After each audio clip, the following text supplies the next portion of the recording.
Je vais vous parler des hooks pour fetcher les données. Donc vous avez souvent besoin de ça de toute façon. Que vous passiez par un composant classe avec un state local. De toute façon, il n'y avait pas le choix avant les hooks. Que vous passiez par Redux avec un middleware. Vous avez toujours besoin de récupérer des données, maintenir en composant à jour.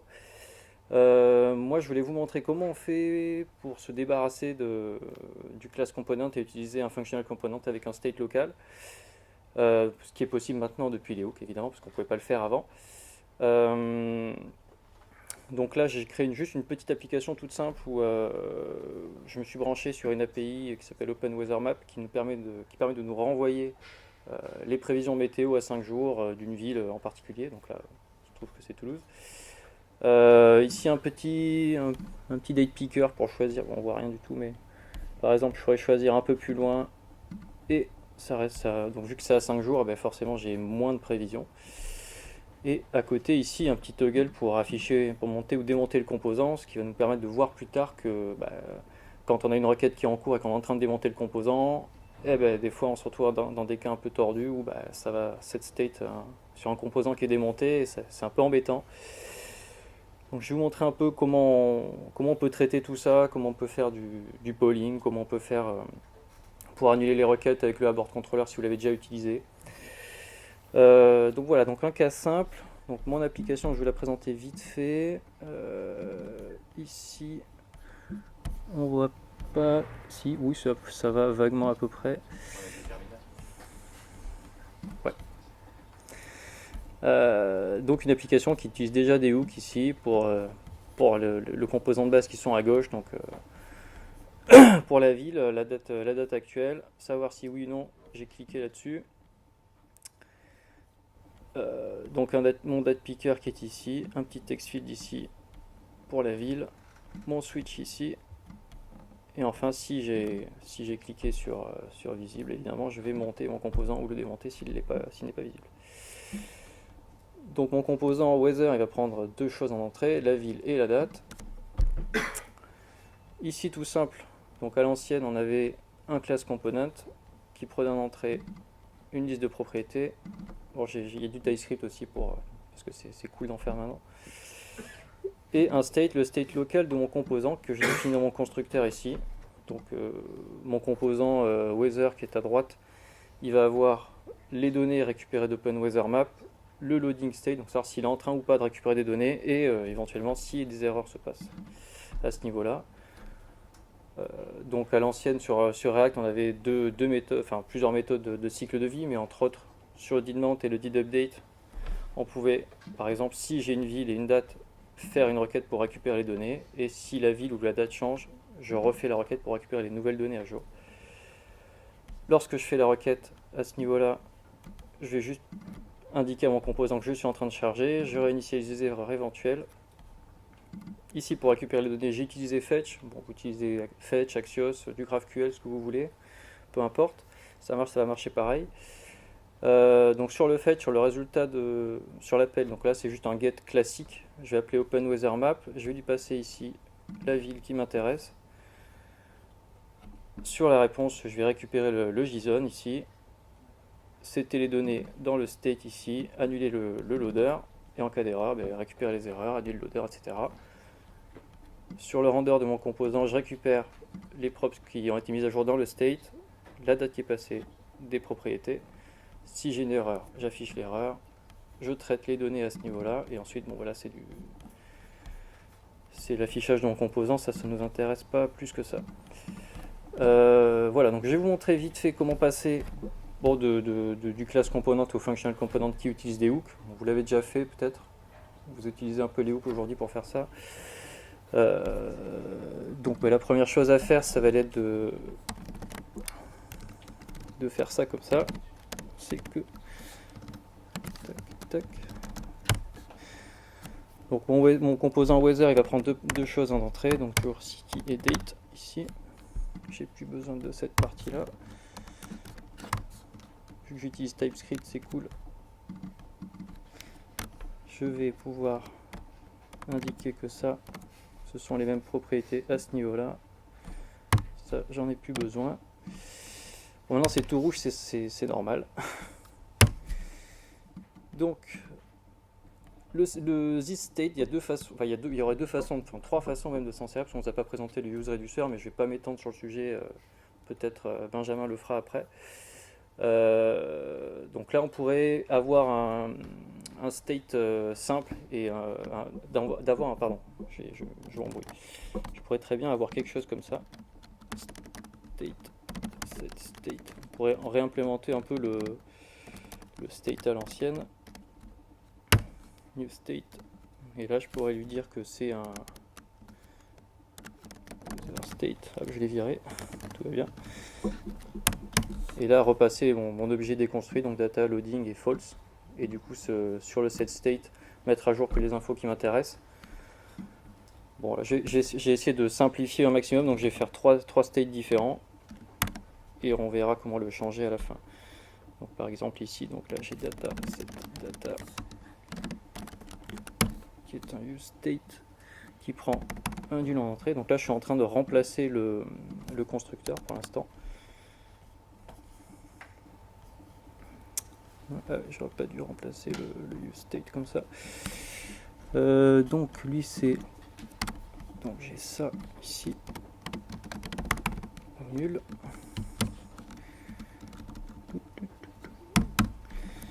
Je vais avoir mon const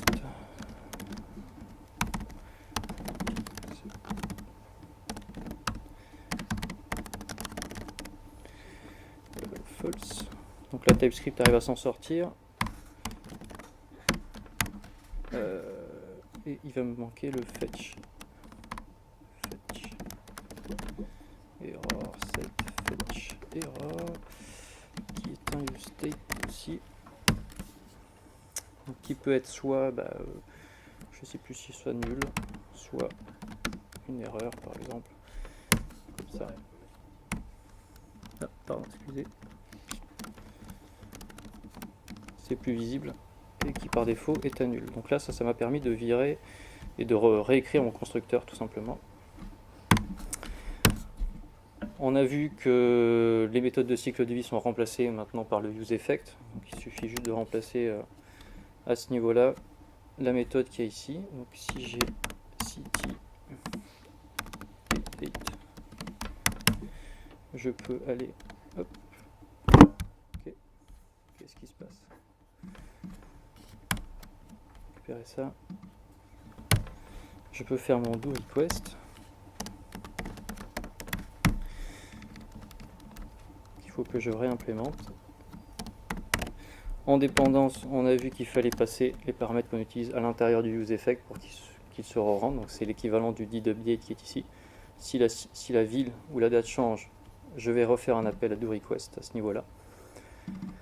On a vu également que doRequest, pour l'instant, je ne l'ai pas encore réécrit parce qu'il est un peu plus bas, mais il faudra le passer en dépendance à ce niveau-là également. Donc ça m'a permis de réécrire le didMount et le didUpdate en 4 lignes de code. Mon doRequest maintenant,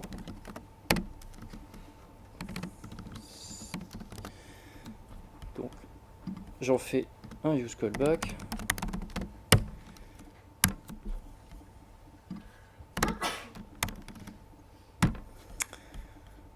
Et je vais remplacer tous ces isState moches par un set loading true, set fetch error annule. À ce niveau-là, la même chose, set loading false, donc j'arrête de le changer là, set data.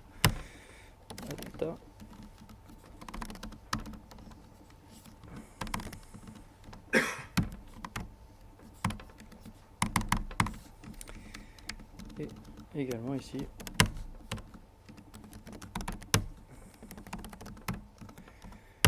set fetch error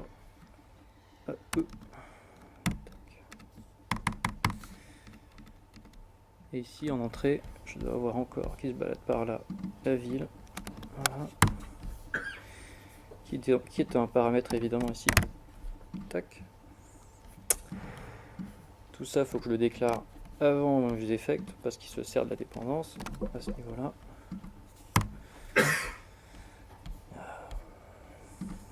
plus qu'à virer le render, le zState ici, le date ici, et la dernière parenthèse à la fin. Mais normalement on doit être bon, si tout se passe bien. Ça marche toujours.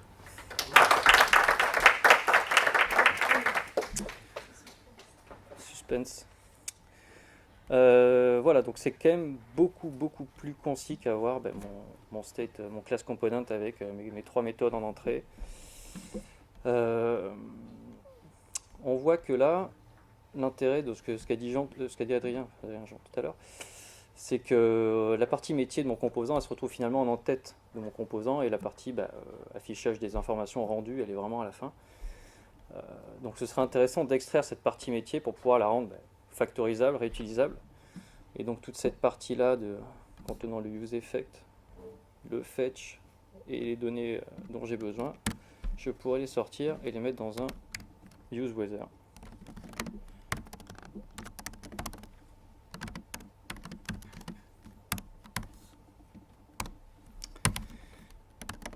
Mon useWeather, il va retourner que ce dont j'ai besoin dans mon composant en dessous. C'est pas ultra lisible.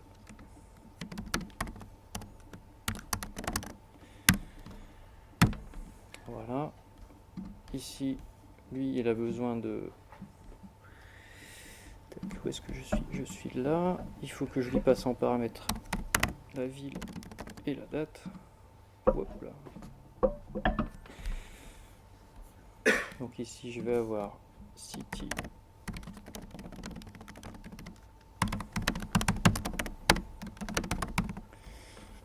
Tac, ici, le...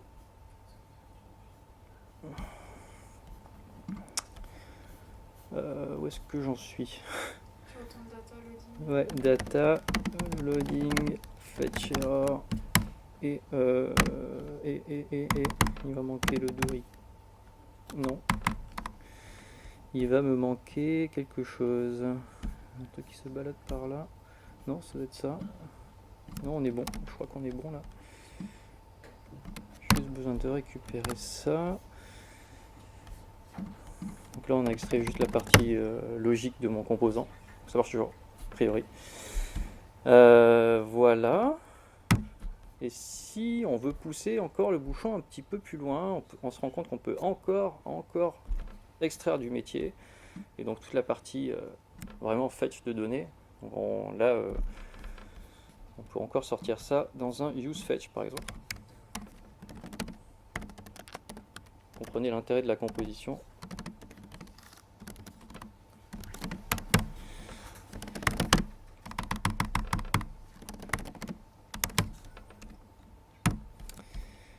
Donc, toute cette partie-là, on peut la remonter ici.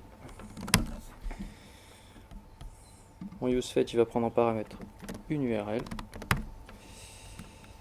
Ici, qui sera un string.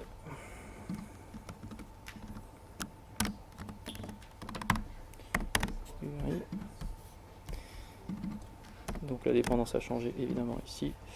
Là, ça va renvoyer le data, le loading, le fetch error, le fetch error, le do request. Tac, je les récupère juste en dessous. Fetch avec mon URL ici en paramètre. Et tout ça.